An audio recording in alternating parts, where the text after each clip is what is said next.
கடத்தலுக்கு பயன்படுத்தப்பட்ட ஆம்புலன்ஸ்.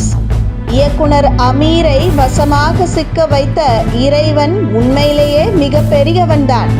இயக்குனர் அமீரின் நெருங்கிய நண்பர் போதைப்பொருள் கடத்தல் மன்னன் ஜாஃபர் சாதிக் மிகப்பெரிய போதைப்பொருள் கடத்தலில் ஈடுபட்டு சிக்கியதை தொடர்ந்து தற்பொழுது தலைமறைவாகியுள்ளார். இந்த நிலையில் கடத்தல் மன்னன் ஜாஃபர் சாதிக் தன்னுடைய ஆரம்பகட்ட வாழ்க்கையில், அதாவது பல வருடங்களுக்கு முன்பு திருட்டு விசிடி விற்பனை செய்து அந்த வழக்கிலும் கைது செய்யப்பட்டதாக கூறப்படுகிறது.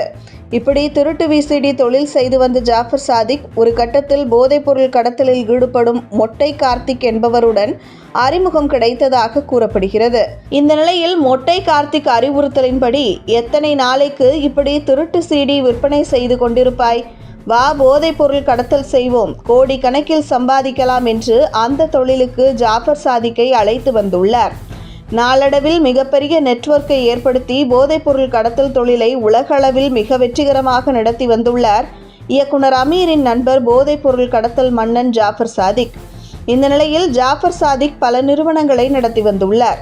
அதில் போதைப்பொருள் கடத்துவதற்கு உதவியாக இருக்கும் வகையில் சில நிறுவனங்களை பயன்படுத்தியுள்ளார்.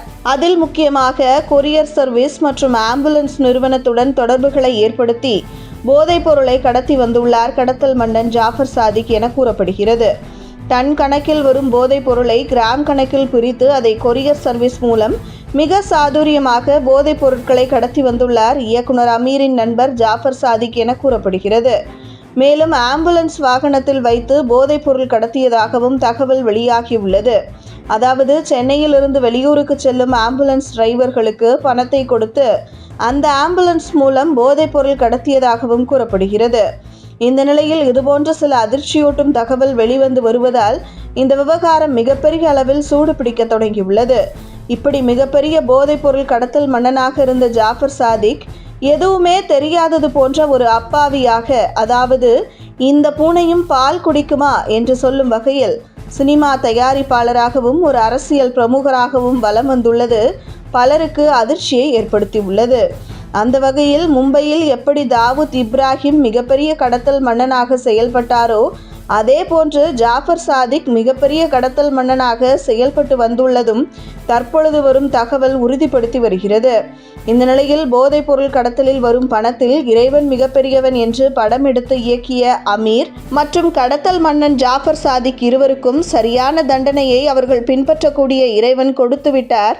அந்த வகையில் ஜாஃபர் சாதிக் விவகாரத்தில் அமீர் இனி எனக்கு எதுவுமே தெரியாது என்று ஓடவும் முடியாது, ஒளியவும் முடியாது என்கின்றனர் அரசியல் விமர்சகர்கள்.